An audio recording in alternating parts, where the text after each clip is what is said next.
ভাবতে পারি যে 5ই আগস্টের মতো একটা দিনে হঠাৎ করে দুপুরবেলা কল আসলো যে আমার মার কাছে ফোন আসছিল যে আপনার ছেলের তো মাথায় গুলি লাগছে।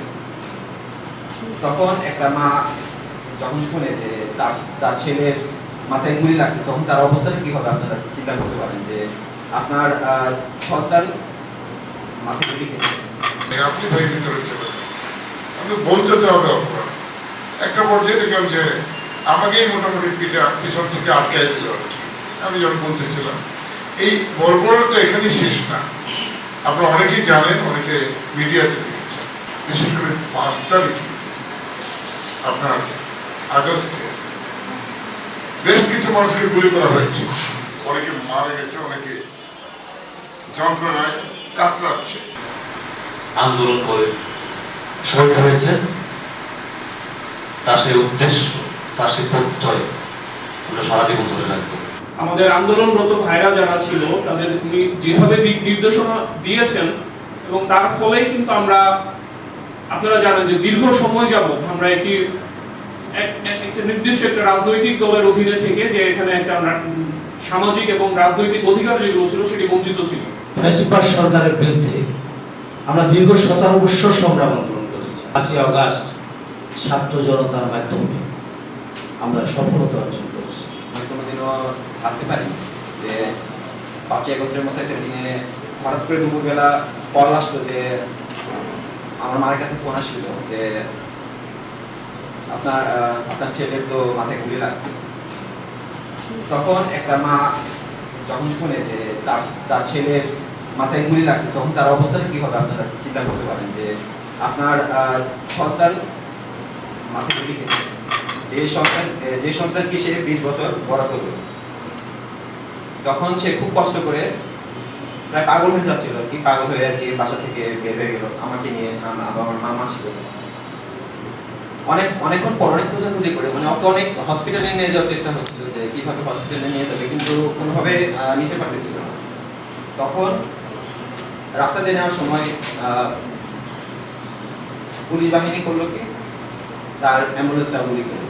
তখন অ্যাম্বুলেন্সের ড্রাইভার ভয় পেয়ে আবার ব্যাক করে চলে আসলো, নিতে পারলো না। তখন আমরা খুব কষ্ট করে 3 ঘন্টার মতো সময় লাগলো এনা মেডিকেলে নিয়ে যেতে। আমরা এনা মেডিকেলে নিয়ে গেলাম। নিয়ে যাওয়ার পর 3 দিন টানা 3 দিন ও খুবই কষ্ট। আমরা ওখানে জেগেছিলাম, আমরা ঘুমাতে পারছিলাম না যে আমার ভাই কিভাবে, আমি কিছুদিন আগে তার সাথে কত মজা করছি, হঠাৎ করে কি না হয়ে গেল যে আমার ভাই আমার সাথে কথা বলতে পারতেছে না। তো একটা পরিবারের পক্ষে তার সন্তান হারানো, তার ছেলে হারানো খুবই কষ্টের, গর্বেরও বটে। কেননা যদি এরকম ছেলেগুলা পরিবারে না জন্মায়, তাহলে তো বাংলাদেশের মানুষরা অত্যাচারিত, নিপীড়িত সারা জীবনই থাকবে। তারা তো আর স্বাধীনভাবে কথা বলতে পারবে না, তারা তো মানুষের হক নিয়ে কথা বলতে পারবে না। আরেকটা বিষয়, মানুষদের জন্য কাজ করলে মানুষরা কিন্তু দোয়া করে। মানুষ মারা গেলে তো দোয়াই নিয়ে যেতে পারে, আর কি নিয়ে যেতে পারে? আর তো কিছু নিয়ে যেতে পারে না। আপনি কতদিন বাঁচবো, আজকে বা কালকে 1 মিনিট পর বাঁচবো কিনা এটা তো কোনো নিশ্চয়তা নেই। একটা রোগ হয়ে এখনই মারা যেতে পারি, কিন্তু সবচেয়ে বড় কথা মানুষদের দোয়া যে নিয়ে যেতে পারলাম, এটাই তো সবচেয়ে বড় অর্জন। আমরা কয়দিন বা থাকবো? সর্বোপরি আমাদের উপজেলা ইউনো মহোদয় এবং প্রধান অতিথি আলোচিত মজিদের নানু, তাদের সহযোগিতায় আজকে এই সুন্দর একটা অনুষ্ঠান আয়োজিত হয়েছে। আমরা খুবই খুশি হয়েছি। আমার ভাইয়ের যে স্মৃতিগুলো তারা ধরে রাখার জন্য আপ্রাণ চেষ্টা করছে। সবচেয়ে বড় কথা, আমার ভাইয়ের একটা স্মৃতি স্তম্ভ হচ্ছে যেখানে ও নিহত হয়েছে সেই জায়গাটায়। সে একটু দেখেছিলাম আমি ওই স্মৃতি স্তম্ভটা, কিন্তু অসম্পূর্ণ হয়ে রয়ে গেছে। কাজটা এখনো সম্পূর্ণ হতে পারেনি। এই জিনিসটা দেখে আর কি একটু কষ্ট লাগে যে অসম্পূর্ণ হয়ে রয়ে গেছে। আবার ওই জায়গাতে আশপাশে ময়লা পড়ে জায়গাগুলা অপরিষ্কার হয়ে আছে। এগুলো তো দেখলে আমাদের পরিবার হিসেবে কষ্ট লাগে যে জায়গায় আমার ভাই নিহত হলো সেই জায়গাটা এভাবে অপরিষ্কার। তো স্যারদের কাছে আমি বিনীতভাবে অনুরোধ করবো যাতে এই জিনিসটা একটু, আমাদের কাছে এটাই চাওয়া আছে, তার স্মৃতিগুলো যে সবসময় তার স্মৃতিগুলো যাতে সংরক্ষিত থাকে।